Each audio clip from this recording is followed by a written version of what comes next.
In The Collector's Wife, by Mitra Phukan, readers are offered a captivating glimpse into life in a small town in northeast India against the backdrop of insurgency in Assam. The narrative revolves around Rukmini Bezborua, the protagonist, who is married to Siddharth Bezborua, the district collector of Parbatpuri, a quaint town in Assam. The small town of Parbatpuri, despite expanding in all directions nearly 50 years after India's independence, retains its hierarchical structure reminiscent of the British era. The DC bungalow, a legacy from those times, stands atop an elevation, followed by residences of the civil surgeon and the district forest officer on slightly lower elevations. The DC bungalow, though aging, boasts spacious interiors with windows offering breathtaking views of the surrounding landscapes. To the north, a red river flows, and Mahatma Gandhi Road on the opposite side beckons attention. Parbatpuri's market area, particularly Mahatma Gandhi Road, was once known as King's Way, reflecting changes over the decades. The bustling market included notable establishments like the New India restaurant, formerly named New China. Established in the mid-50s, the restaurant gained fame for its noodles and chicken cutlets.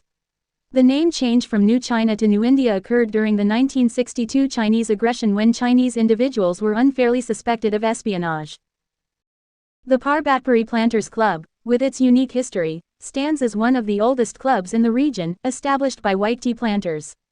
Initially a social hub, it transformed into an officers' club over time, frequented by Rukmini during her occasional accompany to her husband. Rukmini, ensconced in the elite echelons of Parbatpuri society as the district collector's wife, appears to lead a life of comfort and contentment. Residing in a grand abode perched in a picturesque location, she enjoys the privileges of ample domestic staff and an official vehicle at her disposal for her travel needs. The exterior facade of her life exudes an air of security and settlement, seemingly detached from the toils and tribulations of the common populace below. However, beneath this facade lies a different reality. The specter of fear and uncertainty permeates Rukmini's life each time an incident occurs in the district, mirroring the pervasive insurgency that casts a dark shadow over Assam. This external turmoil threatens to overshadow the internal dynamics of the protagonist's existence. Even in her personal sphere, Rukmini finds her life mired in a mundane monotony. Her husband, burdened by the demands of his position, becomes increasingly remote, and the dullness born out of years of matrimony exacerbates this distance. Facing societal expectations, Rukmini grapples with the absence of motherhood, occasionally encountering disdain for this reason despite her elevated social status. Her aspirations of becoming a writer or pursuing a regular job are thwarted by the societal roles thrust upon her as the DC's wife. In a bid to fill her time, the only suitable, or perhaps the least disagreeable, occupation she finds is a part-time lecturer role at the district college. Thus, the internal struggles and aspirations of Rukmini unfold against the backdrop of external darkness, creating a nuanced portrayal of a woman navigating the complexities of societal expectations and personal desires. Dinanath Hoikia College stands as a testament to the legacy of one of Parbatpuri's eminent citizens, Dinanath Hoikia. More than just a freedom fighter and poet, Hoikia's success as a wealthy tea planter played a pivotal role in the college's inception, with funds from the tea plantation contributing to its establishment. Over time, the college has evolved into one of the town's premier educational institutions. Rukmini, residing in Parbatpuri for a year and a half, is actively engaged in her role as an English literature teacher at Dinanath Hoikia College. Alongside colleagues such as Rita, Priyam Deka, Animesh Dutta, and Shipa Dutta, she endeavors to impart knowledge to her students. However, despite her attempts to connect with them, she faces the challenge of fostering an interest in poetry and learning, particularly as the students become entangled in ongoing agitation. While her societal responsibilities, such as heading various societies, hosting community events, and visiting local clubs, are executed with apparent ease, Rukmini finds them tedious and ill-suited to her skills and intellect. In her personal life, the 10-year marriage to Siddharth has not brought forth a child, contributing to her emotional and intellectual deprivation, a circumstance she has resigned herself to. Amidst this monotony, Rukmini discovers a source of solace and intellectual stimulation in Manoj Mahanta, a tire salesman who sporadically visits her town.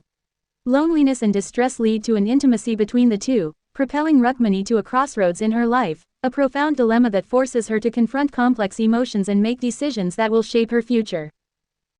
Parbatpuri's atmosphere was perennially charged with the specter of violence, the town's discourse steeped in discussions of unrest. Rukmini sought solace in the company of Priyam and Manoj, individuals she first encountered at a colleague's wedding. The prospect of a romantic connection with her husband Siddharth was minimal due to divergent interests and an inability on his part to fulfill Rukmini's emotional needs. Siddharth, immersed in his role as the district collector, remained preoccupied with his duties, often unavailable when Rukmini needed him the most. Rukmini grappled with her sense of isolation and the unaddressed issue of infertility. Despite her yearning for companionship, Siddharth exhibited little interest in pursuing fertility checkups, leaving Rukmini to navigate this challenge alone. The decision to relocate to Parbatpuri required her to step out of her comfort zone, where she cultivated amicable relationships with Mitali Bora and Deepak Kandali. Mitali, a married woman with 3 children, became a confidant, while Deepak, a local business tycoon engaged in construction contracts, held a prominent status in society, owing to his wealth and the influence it commanded.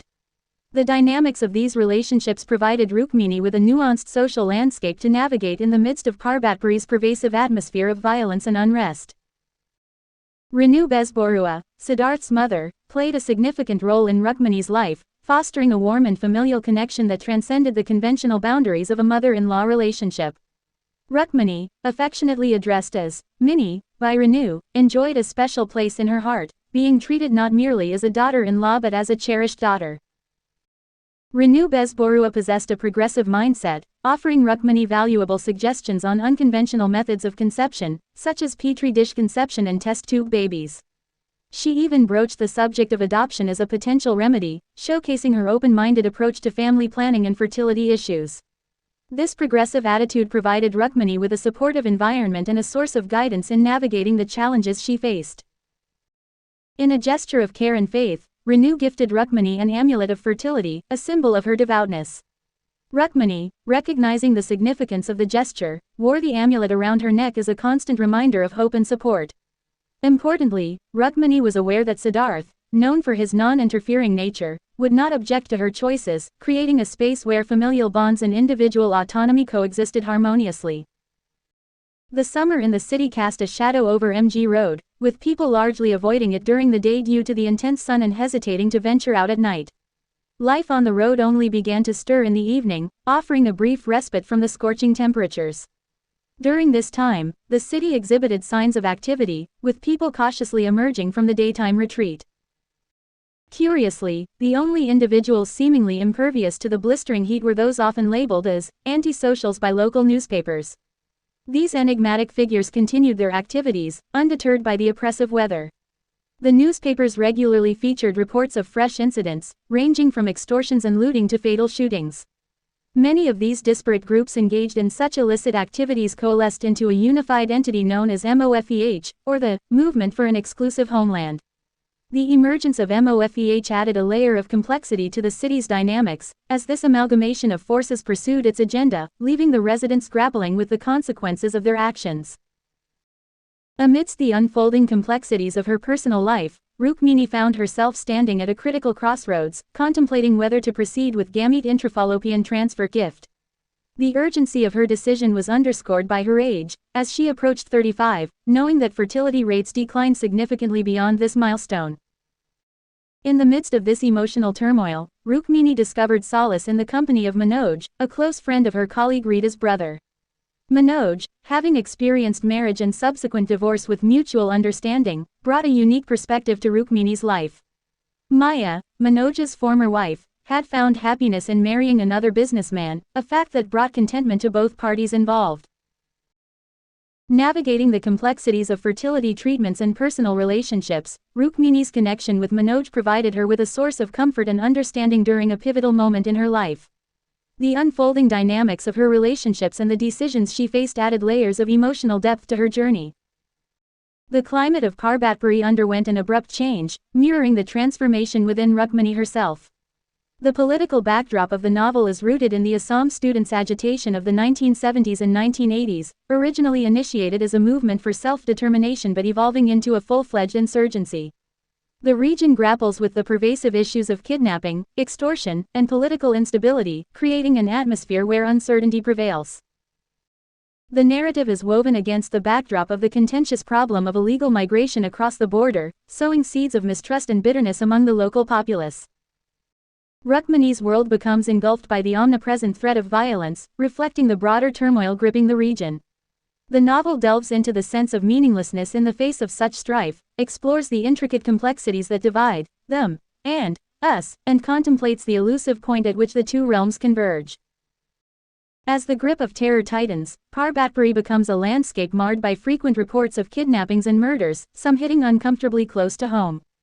The great turmoil in Rukmani's life reaches a horrifying and tragic climax, marking the culmination of the narrative with a poignant and unsettling end. The novel powerfully navigates the challenges posed by political unrest, shedding light on the impact of larger societal issues on individual lives and the tragic consequences that ensue. During that time of the year, the northwest wind in Parbatpuri was a common occurrence, often wreaking havoc by uprooting trees and snapping power and telephone wires. Nandini Derry, the wife of the SP Superintendent of Police in Parbatpuri, adopted a cautious approach, seldom venturing outside her house without her personal security officers. However, Rukmani felt uneasy about such precautions and harbored no desire to have a security officer shadowing her every move, especially while teaching students who struggled with English.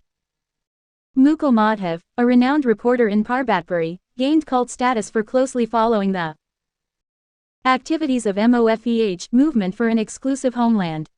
His numerous reports provided insights into MOFEH's operations, shedding light on the indoctrination and evolution of its cadre. In contrast, Nandini remained steadfast in her commitment to her work, tending to her cows and fulfilling household duties without complaint. Her contented world took a tragic turn when her husband, SP Hrishikesh Derry, was shot and killed. The homicide of SP Derry sent shockwaves through Parbatpuri, stirring restlessness and disturbances across the town. The tension heightened when Rukmani encountered Bibek and Bandana, the sons of a farmer and a priest respectively, who had immersed themselves in MOFE activities. In the aftermath of these events, Nandini chose to leave Parbatpuri, relocating to a town and taking all her belongings with her. The departure of the SP's family marked a significant shift in the town's dynamics, leaving behind an atmosphere charged with unease and uncertainty. Amidst the complexities of her life, Rukmani reached out to Manoj, seeking a respite from her struggles. Their relationship deepened, offering her a comforting escape whenever she longed for his company. The connection between them transcended boundaries, leading to Rukmani becoming pregnant with Manoj's child. In a bid to shield Siddharth from the truth, she concealed the reality of the pregnancy, leading him to believe it was his own child. As chaos enveloped Rukmani's world, her driver, Anil, extended occasional assistance, having an understanding of the turmoil in her life. Faced with the need to confide in someone, Rukmani turned to the act of writing letters as a means of expressing her emotions and thoughts. The resurgence of the MOFEH episode brought about a turning point. Manoj was kidnapped, prompting Siddharth to embark on a rescue mission. Tragically, both Siddharth and Manoj lost their lives during the rescue attempt. Rukmani, now left to navigate the challenges alone, carried the weight of an unborn child within her womb. The events unfolded, leaving Rukmani in a poignant and solitary space, grappling with the aftermath of loss and the impending arrival of a new life.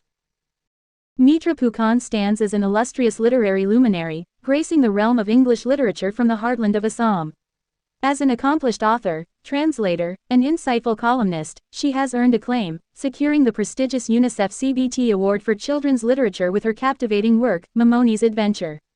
As a distinguished member of the Northeast Writers Forum, Phukan has meticulously carved a niche for herself, captivating readers with compelling narratives such as The Collector's Wife and A Monsoon of Music.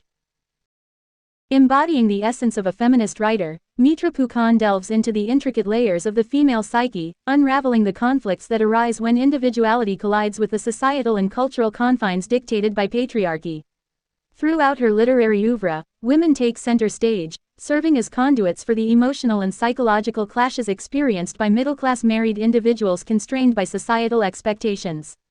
Phukan's narratives poignantly depict the struggles of Indian middle-class women as they endeavor to establish their identities within a male-dominated social landscape. The Collector's Wife stands as a singular masterpiece, seamlessly intertwining the socio-political fabric of Assam and the Northeast as its compelling backdrop. Against the backdrop of outlawed extremist organizations, political upheavals, kidnappings, extortion, and student demonstrations, Phukan weaves a delicate tapestry of a loveless marriage, offering a nuanced exploration of gendered realities amidst insurgency, student unrest, and border tensions. In her portrayal, Mitra Phukan masterfully captures the essence of social instability, navigating through personal and political conflicts, political idealism, violence perpetrated by militant factions, the pain and trauma of insurgency, loss, the looming fear of death, bloodshed, hypocrisy, bureaucratic machinations, and entrenched customs. Amidst the grim tapestry of hatred and violence, the fiction boldly addresses the prevalent prejudices against women that shackle normal lives. Beyond the grim social realities, Phukan's narrative transcends, becoming a poignant exploration of feminine experiences and identity, seamlessly weaving the public and private spheres. With finesse, the author unravels the personal conflicts of diverse women characters, each endeavoring to break free from societal constraints. At its core, the narrative pulsates with Rukmani's thirst for emancipation, embodying the collective yearning for liberation and empowerment. Mitra Phukan's literary canvas is a rich tapestry, intricately depicting the human experience in the face of adversity. Through her eloquent prose, she invites readers to traverse the landscapes of love, sacrifice, and the relentless pursuit of individuality amidst the tumultuous backdrop of a society in flux. Rukmani Besbarua, the formidable protagonist in this tale, emerges as a woman of remarkable stature and complexity. As the esteemed wife of district collector Siddharth Besbarua, Rukmani occupies a position in the public eye, basking in the radiance of societal attention. On the surface, she embodies the epitome of modernity, a woman of aristocratic charm, beauty, affluence, and a robust educational background. Her life unfolds within the enviable confines of high social standing, a luxurious hilltop abode, and the trappings of privilege, coupled with her role as a part-time lecturer at Dinanath College. However, beneath this veneer of opulence lies the poignant narrative of Rukmani's inner world, shrouded in the shadows of a loveless marriage. Despite her outwardly charmed life, she grapples with a profound emotional and physical disconnect from her workaholic husband. The poignant lines, "Men, dashing around, doing the world's work, while she waited in, of all the places on the globe, Parbatpuri, for them to spare a look, or some time for her," encapsulate the deep yearning for emotional connection that eludes her. TCW 160. Central to her personal tribulations is the anguish of childlessness, a decade-long journey marked by unfulfilled hopes and the verdict of Dr. Rabba, delivering the harsh reality of her difficulty in conceiving an heir. Undeterred, Rukmani engages in a relentless pursuit of motherhood, delving into scientific advancements in fertility with a fervor that transcends societal expectations. She becomes the bearer of articles on infertility treatments, from gamete intrafallopian transfer to surrogate motherhood, imploring Siddharth to join her in this quest. Rukmani's defiance of traditional norms extends beyond the realm of fertility struggles. She stands as a symbol of the modern, urban Indian woman who challenges the prescribed roles set for her gender. In a bold departure from traditional Hindu practices, Rukmani refuses to conform to the expectations of married Hindu women, eschewing the auspicious vermilion powder on her forehead. This rebellious choice becomes evident when an elderly woman mistakes her for an unmarried lady at Rita's wedding reception, drawing disapproval for the absence of the customary vermilion powder. Rukmani's audacious rejection of traditional symbols of matrimony, such as sindoor, reflects her unwavering commitment to individual autonomy. She contends that her worth as a wife should not be contingent upon the visible mark of vermilion. In a society steeped in rigid gender norms, Rukmani fearlessly forges her path, challenging the preconceived notions of marital identity. In essence, Rukmani Besbarua emerges as a multifaceted protagonist, navigating the complexities of a loveless marriage, the arduous journey toward motherhood, and a steadfast defiance of societal expectations. Through her character, Mitra Phukan unveils a profound exploration of contemporary womanhood, transcending conventional narratives and championing the agency and autonomy of the modern Indian woman. Rukmani Besbarua, in the face of societal taunts and the burden of infertility, emerges as a woman of immense strength and practicality. The mockery she endures at Rita's marriage ceremony, where elderly women debar her from touching the bride due to her perceived inauspiciousness, serves as a stark reminder of societal norms and prejudices. Yet, Rukmani exhibits a remarkable power of self-restraint, responding with grace and understanding. In a moment of discomfort, she rises swiftly, careful not to touch the bride, and reassures Rita with a composed demeanor, skillfully striking the right note of nonchalance. Beneath the surface of her composed exterior, Rukmani grapples with a surge of resentment and agitation. The elder women's judgment, smug in their fertility, stirs anger within her. She refuses to accept the assumption that her childlessness renders her inferior. In her quest for motherhood, Rukmini displays assertiveness, exploring scientific interventions such as fertility-enhancing drugs without hesitation or prolonged discussions with her husband, Siddharth. Amidst the loneliness, lovelessness, and frustration of her life, Rukmini encounters Manoj Mahanta, a figure who disrupts the steady routines of her existence. Their accidental collisions, both literal and metaphorical, awaken Rukmini's dormant desires. The touch of a new man becomes a source of excitement, a respite from the long wait for Siddharth's emotional and physical involvement.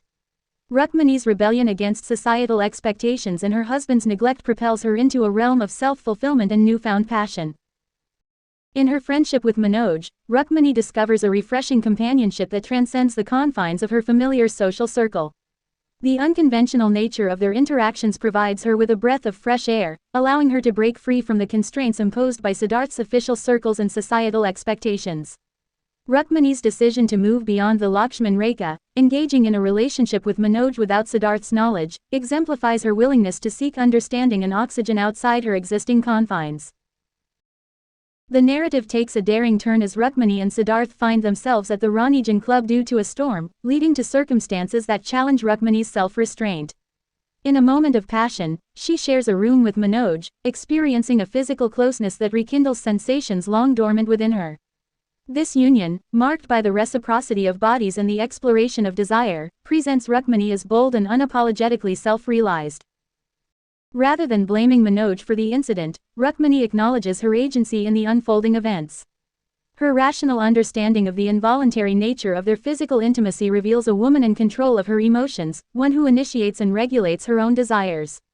Rukmini, devoid of guilt for her infidelity, directs her irritation towards Siddharth's coolness and distraction from the pressing issues of their marriage. The story takes a transformative turn as Rukmini discovers she is pregnant with Manoj's child, marking a triumphant moment in her battle against infertility. The revelation brings her a sense of happiness and fulfillment, as she envisions herself breaking societal norms by being a barren woman diagnosed with pregnancy after an unexpected blow to her head. This transformation renders Rukmini vital, alive, and self-possessed, showcasing her journey toward self-discovery and empowerment. Rukmini's world shatters with the sudden revelation of Siddharth's adulterous relationship with her colleague Priyam. However, rather than succumbing to despair, this revelation serves as a catalyst for Rukmini's rebellion and self-affirmation. Armed with a day of solitude, she prepares herself for the inevitable confrontations and revelations that will follow the disclosure of her pregnancy. In a display of unwavering conviction, Rukmini engages in a candid discussion with Siddharth about their mutual infidelity. Sitting across the table, she navigates the complexities of their relationships, rejecting terms like lust or love to define what exists between them. Instead, Rukmini boldly terms it as a form of friendship, one that may be more friendly than sexual.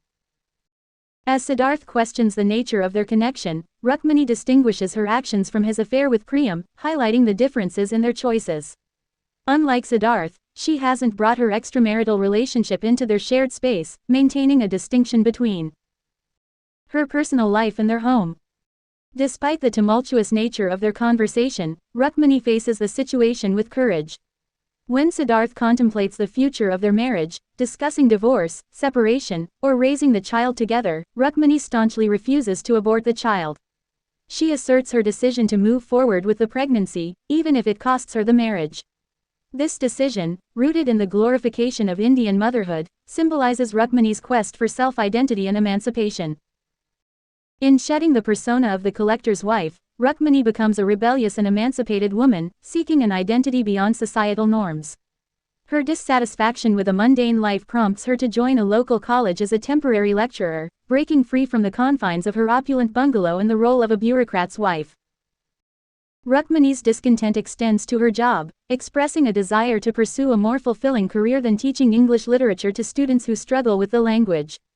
Her modern outlook is evident in her wish to write or join an ad agency, emphasizing her aspiration to establish an identity separate from being the DC's wife. Taking charge of her destiny, Rukmini decides to learn how to use a typewriter as a nascent step towards breaking free from her intellectual rut. This newfound skill empowers her to compose and type letters to the editor, marking a departure from traditional handwritten correspondence. Her pursuit of a faster-paced life and dreams of becoming a journalist, with her own influential column, reflect her transformation from a small-town housewife into a self-reliant individual pursuing a career of her choosing. In this journey of self-discovery and empowerment, Rukmini emerges as a symbol of resilience, transcending societal expectations and redefining her role in the world. Her rebellion against traditional norms, coupled with a pursuit of personal fulfillment and career aspirations, showcases the evolving identity of a modern, emancipated woman. Mitra Phukan, through the character of Rukmini, passionately advocates for women's liberation in the midst of a conflict-ridden landscape in Parbatpuri. The pervasive violence of insurgency, depicted as a black river, casts a shadow over Rukmini's life, with death and injury lurking at every step. The insurgency, spearheaded by MOFEH movement for the eradication of foreigners from Assam, engulfs Parbatpuri in an atmosphere of frightened silence, impacting the lives of its residents, including Rukmini. Despite the prevailing atmosphere of fear and the security measures adopted by high-ranking government officers like Siddharth, Rukmini emerges as an exception to the prevailing norms. Unfazed by constant surveillance and the presence of armed security personnel, she challenges Siddharth's decision to have her move around under escort. Her courage shines through as she questions the necessity of being a target, emphasizing her belief that she is safe and unlikely to be harmed. Rukmini's resilience becomes even more apparent when she learns about the abduction of Manoj Mahanta by MOFEH. Rather than succumbing to pessimism, she remains steadfast and does not lose heart. As her unborn child grows, Rukmini contemplates the implications for Manoj, Siddharth, and herself. The narrative unfolds towards tragedy as Siddharth loses his life in an attempt to save Manoj during an encounter with insurgents, and Manoj is also killed. Rukmini's tears flow for both men and the unborn child, marking a poignant moment of loss. In the face of this tragedy, Rukmini rises like a phoenix. She requests the security personnel to bring Siddharth's lifeless body to their bedroom, taking charge of the mourning process. Despite losing both her husband and her companion, Rukmini is not left without choices. Phukan hints at Rukmini's future plans, suggesting a career in editing and a single-handed effort to raise her ensuing child. Rukmini's optimism about better times ahead and her elegy for the innocent victims of insurgency showcase her resilience and rebellion against the oppressive forces that victimize the masses, especially women. Phukan subtly suggests that Rukmini's new career as a creative writer will serve as a means of breaking away from the identity imposed by insurgency and societal expectations. By shedding the labels of the collector's wife or widow, Rukmini embodies a spirit of emancipation and self-determination, illustrating the transformative power of individual agency even in the face of adversity.